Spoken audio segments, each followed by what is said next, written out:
Kagulat World.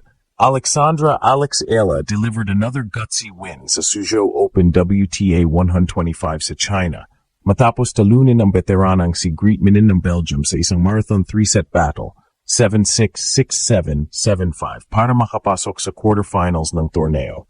Tumagal ng higit 3 hours and 18 minutes ang laban, puno ng long rallies at tea breaks, pero hindi bumitaw ang Pinay tennis star. Ito na ang pangalawang sunod na panalo ni Alex sa 3 set ngayong linggo. Patunay ng kanyang tibay at fighting spirit sa kabila ng matinding pressure at physical toll. Sa kabila ng kanyang kabataan, pinakita ni Alex ang maturity sa crucial points, lalo na sa deciding set kung saan na-break niya ang serve ni Minin para tuluyang tapusin ang laban.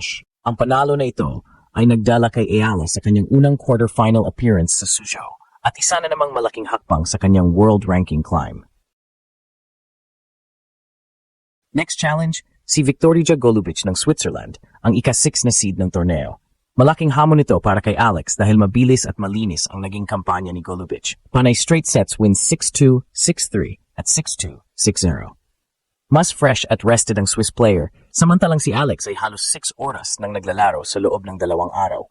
Bukod dito, kilala si Golubic sa kanyang one-handed backhand at matalim na slice game, isang playing style na pwedeng makasira sa rhythm ng isang aggressive baseliner tulad ni Ayala. Ang key para sa Pinay, panatilihin ang kanyang aggressiveness at subukang i-shorten ng rallies para hindi maubos ang kanyang energy. Magandang balita para kay Alex, may isang araw siyang pahinga bago ang quarterfinal match sa Biyernes. Ito ang crucial time para makapag-recover physically at mentally bago harapin ang mas matinding kalaban. Sa puntong ito malinaw, Alex Ayla is not just surviving, she's thriving sa gitna ng matinding laban. Pero tanong ng lahat, sapat ba ang kanyang endurance para banggain ang isang mas preskong seeded player? Abangan kung kaya bang ituloy ni Alex ang kanyang Cinderella run papunta sa semifinals ng Suzhou Open. Breaking news mula sa Suzhou, China. Muling nagpasiklab ang Pinay tennis sensation na si Alexandra Alex Ayla matapos talunin ang Belgian veteran na si Greet Minin sa isang matinding 3-set thriller, 7-6, 6-7, 7-5 upang makapasok sa quarterfinals ng Suzhou WTA 125 Open. Tumagal ng halos 3 oras at 18 minuto ang laban, isa na namang marathon match para sa 19-year-old Filipina star na ngayon ay unti-unting gumugulat sa buong tennis world. Sa unang set, pinakita ni Alex ang kanyang composure, tinapos ang tiebreak sa 7-5. Ngunit hindi bumigay si Minin at bumawi sa ikalawang set, forcing another tiebreak na kinuha ng Belgian 7-6. Umabot sa deciding third set ang laban kung saan parehong nagpalitan ng breaks ang dalawang manlalaro. Pero sa huling yugto, pinatunayan ni Alex ang kanyang lakas ng loob. Na-break niya ang serve ni Minin at hindi na lumingon pa, tinapos ang laban sa 7-5 para tuluyang makuha ang panalo.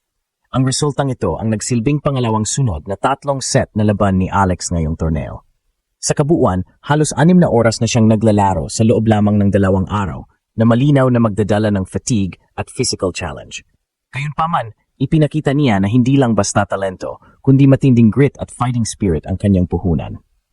Ano ang susunod para kay Alex? Ang quarterfinal showdown kontra Viktor Lubic ng Switzerland, ang ika-6 na seed ng torneo. Malaking challenge ito dahil mas magaan ang naging ruta ni Golubic papasok sa QF. Panay straight sets wins gaya ng 6-2, 6-3 at 6-2, 6-0. Ibig sabihin, mas fresh at rested ang kalaban kumpara kay Alex. Bukod pa rito, may kakaibang playing style si Golubic na siguradong magtutulak kay Ayla sa limitasyon. Ang Swiss star ay kilala sa kanyang one-handed backhand at sa variation ng slice na pwedeng makadisrupt sa usual aggressive baseline game ng Pinay. Kung magpapatuloy si Alex sa pagiging masyadong passive, pwede siyang mahirapan sa ritmo. Ang kailangan niya, dagdagan ng aggressiveness, i-attack ang second serve ng kalaban at subukang paiksiyin ang rallies para makatipid ng lakas. Ang maganda para kay Alex, may isang araw siyang pahinga bago sumabak sa quarterfinal sa Biyernes. Ito ang crucial na oras para makapag-recover physically at mentally. Kung mamanage niya ang kanyang energy at mahanapan ng paraan ng slice-heavy tactics ni Golubic, posibleng maging susi ito para makalusot siya sa semifinals. Mahalaga rin ang confidence factor. 2 sunod na 3-set victories ang hawak ni Alex. Ibig sabihin, kahit gaano kahaba o kahirap ang laban, kaya niyang makipagsabayan. At yun ang kailangan niya, kontra sa isang mas preskong top-seeded opponent. Tanong ngayon, sapat ba ang endurance at determinasyon ni Alex para ibagsak ang isang rested at higher-seeded na kalaban? malalaman natin sa quarterfinal clash na tiyak kaabangan ng buong bayan. Pagkatapos ng kanyang epic victory laban kay Greet Minen, ang focus ngayon ni Alex Ala ay nakatutok na sa kanyang quarterfinal showdown kontra Viktorija Golubic ng Switzerland, ang ika-6 na seed ng SUZ Open. Kung sa papel titignan, malaking hamon ito para sa Pinay star, pero gaya ng pinakita niya sa kanyang nakaraang mga laban, hindi siya basta sumusuko kahit kanino. Form comparison. Sa tournament na ito, dalawang sunod na mahabang laban ang dinaanan ni Alex. Una, isang 3 set win kontra sa Chinese player sa opening round at ngayon ay 3 oras na bakbakan kontra Minen. Ibig sabihin, halos 6 na oras na tennis ang naipon niya sa loob ng 2 araw. Samantala, si Golubic ay halos cruise control ang ruta, mga panalo sa straight sets gaya ng 6-2, 6-3 at 6-2, 6-0. Dahil dito, malinaw na mas fresh at mas buo ang stamina ng Swiss veteran. Playing styles, malaki rin ang kaibahan ng kanilang laro. Si Alex ay kilala bilang aggressive baseliner, malakas ang forehand, heavy topspin at may kakayahan pumwersa ng error mula sa kalaban. Sa kabilang banda, si Golubic ay may kakaibang diskarte, gumagamit ng one-handed backhand at marami siyang slice variations. Ang kombinasyong ito ay kadalasang nakakadisrupt ng rhythm ng mga power hitters dahil pinipilit nitong mag-adjust ang height at tempo ng bola. Key factors for Alex. 1. Aggressiveness sa simula. Hindi pwedeng maging passive si Alex tulad ng ilang rallies kontra Minen. Kailangan niyang i-take advantage ang first ball, lalo na kung mahina ang second serve ni Golubic. 2. Paiksiin ang rallies. Pagkatapos ng 2 marathon matches, hindi wise na pumasok sa long exchanges. Kailangan niyang maghanap ng paraan para mag-close ng points sa mas maikling rallies. 3. Variation sa shot selection. Magagamit din ni Alex ang kanyang slice at occasional drop shot para hindi siya palaging nadadala sa rhythm ng kalaban. Kailangan niyang ipilit na siya ang magdikta ng tempo. 4. Mental focus. Dahil mas fresh ang opponent, maaring gamitin ni Golubic ang advantage na ito para sirain ang confidence ng Pinay. Kailangan manatili si Alex na composed at huwag padala sa frustration kung mahirapan sa mga slice returns. Strategic implication.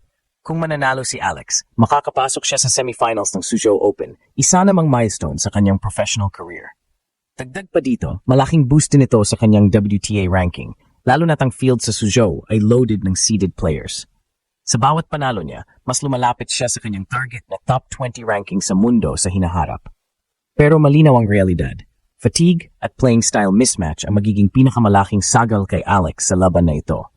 May pahinga siyang 1 araw, pero sapat ba ito laban sa mas preskong Golubic? Abangan sa Biyernes kung ang fighting spirit at grit ni Alex ay sapat para talunin ang mas experienced na Swiss star. Panibagong pagkakataon na naman ito para ipakita na ang isang Filipina kayang makipagsabayan sa pinakamahusay sa mundo.